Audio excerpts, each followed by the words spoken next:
So a group of black vacationers saved and sacrificed for the trip of a lifetime, 7 days sailing through the British Virgin Islands. They were expecting an unforgettable luxury experience, but when they got there, they realized it wasn't the trip they'd paid for. Here's Larry Miller with tonight's WUSA 9 original, Travel Nightmare. That's a big smile. You're clearly like in your element. Oh yeah, I had a good time.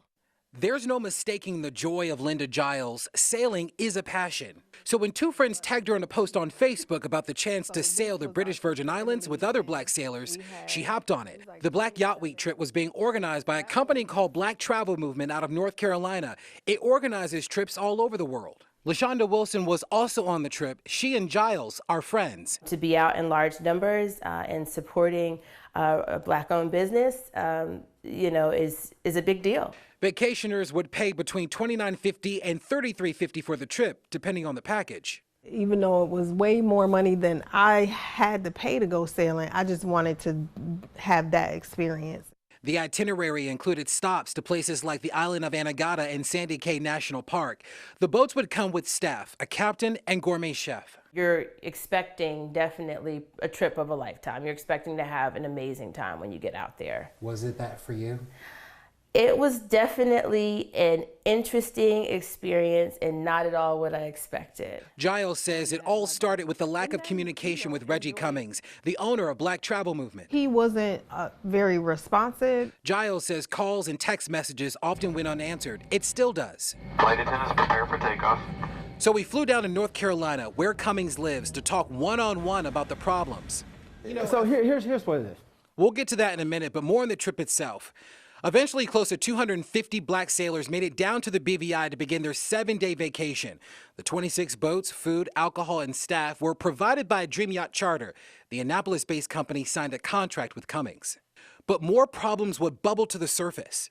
Many had to find transportation on their own, from the airport to the launch site.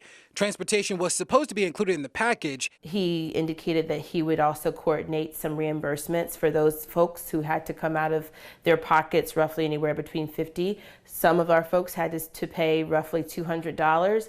Once down in the BVI, the problems would grow to a boil. The next problem, the boats. We actually experienced a electrical outage the night that we boarded our boat, so we were without AC for the entire evening. Some of them were had mechanical problems. Some of them had air conditioning problems, water pump problems, engine problems. Attorneys representing Dream Yacht Charter say the company never received complaints regarding mechanical issues during the course of the trip, and therefore could not have addressed those concerns without notice.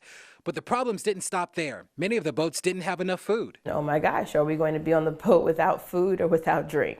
And instead of gourmet meals, there was bread, peanut butter and jelly, hamburgers, like no gourmet meal type of food. The legal firm representing Dream Yacht Charter says that once the company learned about the food issues on the boats, they deployed speedboats with more food, even money for the captains. The lawyers say the problems were fixed in 2 days. But Giles says that wasn't the case. Many of the sailors had diet restrictions and didn't have food to eat. Nothing that we had put into our menu plan was on the boat. It was just a bunch of food that they purchased. Over the course of the trip, they would miss several of the islands they were scheduled to see. Based on the itinerary, this is what the trip should have looked like. But this is the route most of the boats took, bypassing at least 3 islands. Some of the biggest attractions, like Anegada. You want to see the flamingos. Kind of build up in your mind the excitement around seeing those things. The trip eventually comes to an end. The sailors leave the BVI feeling more taken advantage of than refreshed. Because not one of the members on this trip wrote a check, made a payment, or of any kind to Dream Yacht Charters.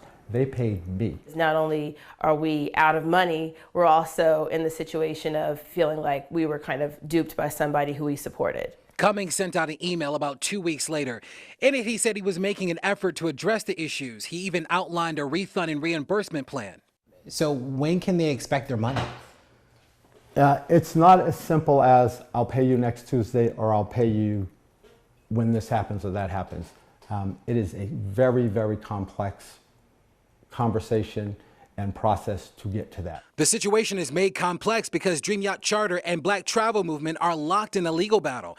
The Annapolis-based company says that Cummings failed to pay a balance of $500,000 before embarking on the trip. In their complaint, they claim Cummings assured them several times the balance would be paid, but Dream Yacht Charter says they never received the balance, even after Cummings signed a confession of judgment acknowledging he owed the money. Dream Yacht Charter is now suing Cummings for unjust enrichment, breach of contract, and fraud. I'm not allowed to discuss the financial situation between me and Dream Yacht Charter's advice of my attorney. Cummings' attorney in Maryland submitted a motion to vacate the judgment by confession. He wants it thrown out, claiming that Cummings was coerced into signing the document and not afforded an opportunity to seek the advice and counsel of an attorney. Joel Pearson was also on the trip. What we're trying to do is organize, and we're trying to get our money back, and we're trying to follow legal channels. The problems have prompted action by the vacationers. 8 complaints with the Better Business Bureau and 16 complaints with North Carolina's Consumer Protection Division were filed. And now the state's Justice Department told me they're also investigating Cummings for possible unfair and deceptive practices. Circuit Court for Arundel County, Reggie Cummings. Cummings' home desk was piled with letters from the state's Justice Department and the Better Business Bureau. Many of the letters were unopened and unanswered. You know, some are concerned that a company that is supposed to really look out and protect Black people and their traveling experiences has, in fact, preyed on them. What do you say to that? My first reaction was it hurt my feelings. Like, I've been an entrepreneur owning, managing businesses for 30 years. Never once have I ever been called unscrupulous in any form.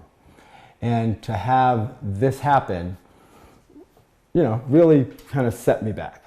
Larry Miller, WUSA 9. So Larry asked Reggie Cummings the whereabouts of the money that he collected for the trip, and Cummings said the money was being held in an escrow account. So we followed up with Cummings' attorney. He couldn't confirm that that account actually exists. Some playgrounds in our area are